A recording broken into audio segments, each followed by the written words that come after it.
Ezequiel 1. Era o 5º dia do 4º mês do 30º ano, e eu estava entre os exilados, junto ao rio Quebar. Abriram-se os céus, e eu tive visões de Deus. Foi no 5º ano do exílio do rei Joaquim, no 5º dia do 4º mês. A palavra do Senhor veio ao sacerdote Ezequiel, filho de Buzi, junto ao rio Quebar, na terra dos caldeus. Ali a mão do Senhor esteve sobre ele. Olhei e vi uma tempestade que vinha do norte, uma nuvem imensa, com relâmpagos e faíscas, e cercada por uma luz brilhante. O centro do fogo parecia metal reluzente. E no meio do fogo havia 4 vultos que pareciam seres viventes. Na aparência tinham forma de homem. Mas cada um deles tinha 4 rostos e 4 asas. Suas pernas eram retas, seus pés eram como os de um bezerro e reluziam como bronze polido. Debaixo de suas asas, nos 4 lados, tinham mãos humanas. Os 4 tinham rostos e asas. E as suas asas encostavam umas nas outras. Quando se moviam andavam para a frente, e não se viravam. Quanto à aparência dos seus rostos, os 4 tinham rosto de homem, rosto de leão no lado direito, rosto de boi no lado esquerdo, e rosto de águia. Assim eram os seus rostos.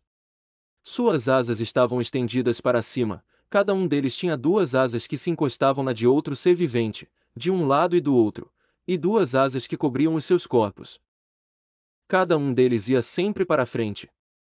Para onde quer que fosse o espírito eles iam, e não se viravam quando se moviam. Os seres viventes pareciam carvão aceso, eram como tochas.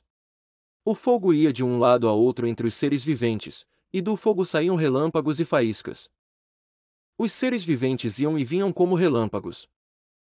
Enquanto eu olhava para eles, vi uma roda ao lado de cada um deles, diante dos seus 4 rostos. Esta era a aparência das rodas e a sua estrutura, reluziam como berilo, e as 4 tinham aparência semelhante. Cada roda parecia estar entrosada na outra. Quando se moviam, seguiam nas 4 direções dos 4 rostos, e não se viravam enquanto iam. Seus aros eram altos e impressionantes e estavam cheios de olhos ao redor.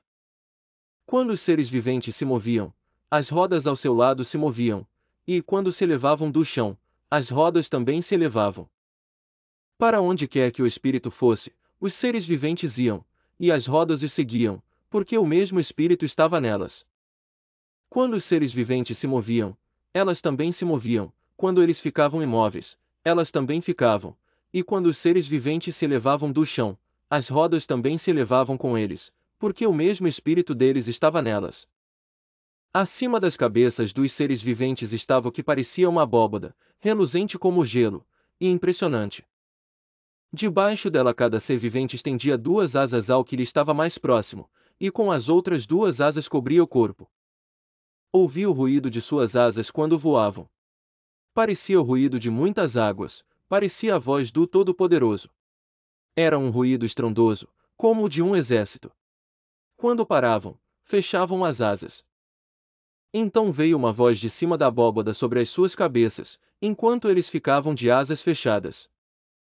Acima da abóbada sobre as suas cabeças havia o que parecia um trono de safira, e bem no alto, sobre o trono, havia uma figura que parecia um homem. A parte de cima do que parecia ser a cintura dele, vi que parecia metal brilhante, como que cheia de fogo, e que a parte de baixo parecia fogo, e uma luz brilhante o cercava. Tal como a aparência do arco-íris nas nuvens de um dia chuvoso, assim era o resplendor ao seu redor. Essa era a aparência da figura da glória do Senhor. Quando a vi, prostrei-me com o rosto em terra, e ouvi a voz de alguém falando.